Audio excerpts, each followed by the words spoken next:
Talk about the WNBA and the league's demise now that Caitlin Clark is no longer going to play this season. The WNBA and the Indiana Fever, Stephanie White, Amber Cox, all the way up and including, let's just keep it real, Kathy Engelbert, Adam Silver, the National Basketball Association, everybody that participated in the Caitlin Clark isn't just another rookie.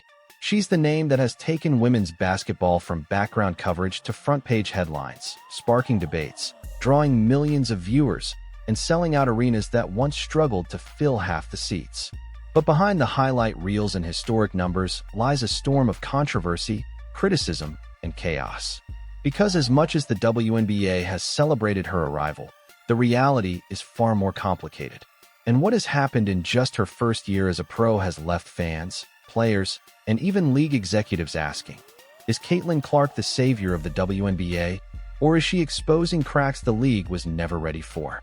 Before she ever stepped onto a professional court, Caitlin Clark had already rewritten the record books. At Iowa, she shattered the all-time NCAA scoring record, surpassing legends like Pistol Pete Maravich, Jackie Stiles, and Kelsey Plum.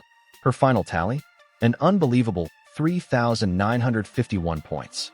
But it wasn't just the numbers, it was the way she played. Deep three-pointers that looked like they belonged in an NBA game, no-look passes that went viral on social media, and a swagger that made every game feel like an event. By the time she reached her senior year, the country was hooked. In April 2023, the NCAA Women's Championship game between Iowa and LSU averaged 9.9 million viewers, peaking at over 12.6 million, a number that rivaled NBA playoff ratings. And in 2024, when Clark returned to the finals, those numbers climbed even higher, reaching nearly 19 million viewers. It wasn't just basketball fans tuning in. Families, casual sports watchers, even people who had never followed women's basketball before, all tuned in to see Caitlin Clark. Social media amplified everything. On TikTok and Instagram, highlights of her logo threes racked up millions of views within hours. Corporate sponsors lined up before she ever declared for the WNBA draft. Nike, Gatorade, State Farm, brands that had historically reserved their biggest investments for men's sports, saw in Clark the rare kind of star who could transcend basketball itself. But while her college dominance seemed untouchable, the moment she declared for the WNBA draft, everything changed. The hype that once felt like pure celebration quickly turned into something else: pressure, transition, and on draft night, that pressure exploded into full-blown mania. April 15, 2024. Brooklyn, New York. The WNBA draft. Everyone already knew Caitlin Clark would go number 1 overall. The Indiana Fever, a franchise that had spent years at the bottom of the standings, selected her officially. But what happened next was unprecedented. Within hours of the announcement, the Fever sold out their entire season ticket packages. Their home arena in Indianapolis, Gainbridge Fieldhouse, had struggled to reach 4,000 fans on average in recent seasons. Suddenly, every seat was gone. Caitlin Clark, out for the remainder of the 2025 season, something we all think we knew was coming after what Stephanie White said earlier today. We couldn't be too sure until we see it for ourselves. And with this announcement from the GOAT's mouth herself, Caitlin Clark won't be returning this season, nor if the Indiana Fever make the play. Even road games turned into spectacles. Teams that rarely saw big crowds suddenly had thousands lining up just to catch a glimpse of Clark. The WNBA merchandise shop went into overdrive. Clark's jersey became the fastest selling in league history, outselling even the top NBA rookie jerseys that season. ESPN ran live segments not just about her play, but about her impact on the league's economics. Analysts weren't comparing her to other rookies. They were comparing her to LeBron James' 2003 arrival. But this wasn't just a feel-good story. The media frenzy around her draft night set expectations sky high. Headlines proclaimed her the savior of the league. Fans expected miracles. And veteran players, who had been grinding for years with little recognition, suddenly saw the spotlight vanish. redirected onto a 22-year-old rookie who hadn't yet played a single WNBA game. Transition. And as soon as the season tipped off, those expectations turned into something much darker. From the moment she touched the court, Caitlin Clark's every move was dissected. ESPN, ABC, and even NBA TV were broadcasting fever games nationwide. Analysts compared her stats nightly to past legends. Social media clips went viral whether she hit a three-pointer or turned the ball over. The comparisons to LeBron James weren't just talk, they were constant. Just like LeBron's first season, every mistake became a headline. When Clark shot poorly, critics claimed she wasn't ready for the physicality of the pros. When she had a breakout game, the praise became overwhelming, fueling more backlash. It wasn't just the media. Opposing players began to feel the weight of her presence too. Some embraced it, knowing the attention benefited everyone. But others resented it, questioning why Clark got superstar treatment before proving herself at the professional level. The pressure was relentless. Clark wasn't just playing basketball. She was carrying the entire league's marketing campaign on her shoulders. And soon, that pressure started to create enemies. Transition, and the backlash that followed was unlike anything the WNBA had seen before. Veteran players started to push back, literally and figuratively. On the court, Clark became the target of unusually rough play. Hard screens, elbows, aggressive fouls. Some called it rookie initiation. Others said it was flat-out hostility. Clips of her being shoved to the ground or taking hits quickly went viral, sparking furious debates online. Off the court, the criticism grew louder. Players and analysts accused the WNBA of exploiting Clark for publicity while ignoring those who had built the league for years. Headlines labeled her overhyped. Even fans turned against one another. Clark supporters accused the league of failing to protect her, while critics argued she hadn't earned the superstar status she was given. But controversy drives attention, and Caitlin Clark kept the cameras rolling. The WNBA and all the people that follow the WNBA and try to promote the WNBA don't understand that Caitlin Clark's game resonates with us. I say this every day, and every day I got to deal with somebody else dumb in the media. Caitlin Clark's game resonates because she's got flair, she's got flash, she's got style. I said this before, and I'll say this again. We saw Sue Bird's game. We saw Diana Taurasi's game.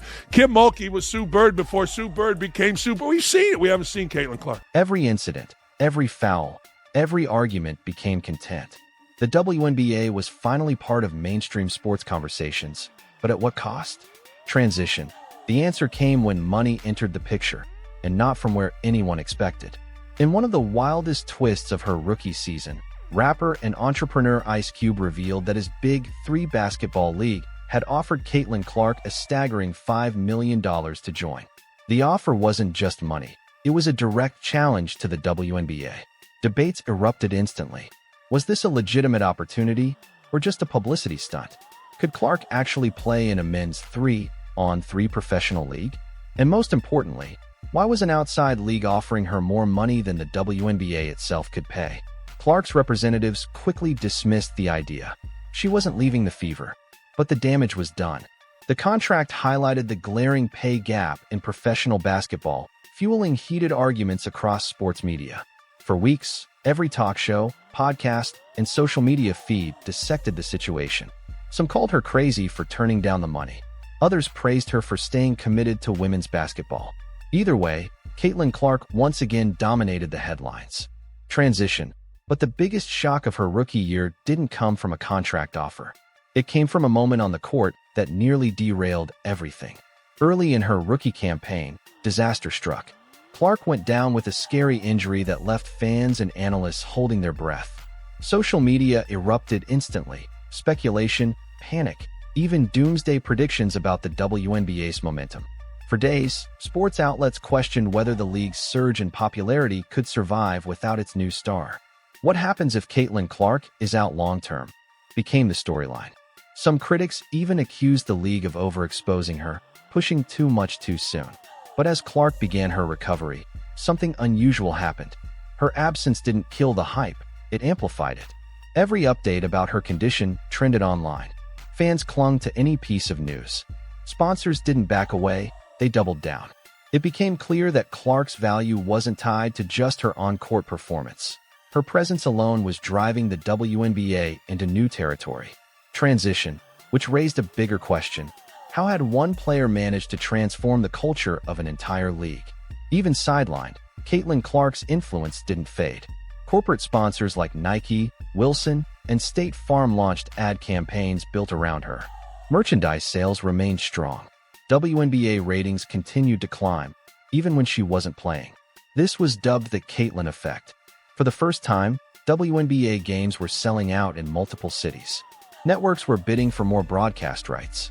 The league's partnership with Disney and ESPN looked more valuable than ever. Clark had become more than a player. She was a cultural icon. And with that came both opportunity and risk. A bunch of players and coaches over the last few days have complained without being fine-worthy about officiating. I just want to see about your thoughts on if officiating is an issue and how it can be improved. Because clearly there seems to be problems or a disconnect between what players and coaches feel and what officials are actually. I know as a fan of sports for 60 years now, I know that no one's ever happy with officiating. All sports deal with it, but we're working hard to make sure we're putting the best product out on the court, and our officiating then follows that. Could the league sustain this momentum, or was it too dependent on one star? Transition. That question became even more pressing when whispers about her future began to circulate. Rumors swirled about endorsement deals that could rival NBA stars. Reports suggested she could be the first women's basketball player to sign a $100 million lifetime deal with a major brand. Talk shows debated whether she'd eventually leave the WNBA for international leagues or even try something unprecedented, like a crossover into men's basketball. But through it all, Caitlin Clark remained focused. Publicly, she insisted on one goal: to keep growing the game of women's basketball. And that's where her true legacy might lie. Because whether you see her as overhyped or revolutionary, one fact is undeniable. Caitlin Clark has already changed the conversation. She's forced networks, brands, and fans to pay attention in a way they never did before. And the question that lingers isn't whether she'll succeed. It's how far she can take the entire sport with her. Caitlin Clark's story is far from over. In just her first season, she's been a record breaker, a target, a headline machine, and a cultural force. She's ignited debates about money, fairness, and the future of women's sports. And whether you love her or can't stand the hype, there's no denying one thing. Caitlin Clark has already changed basketball forever. The only question left is, what comes next?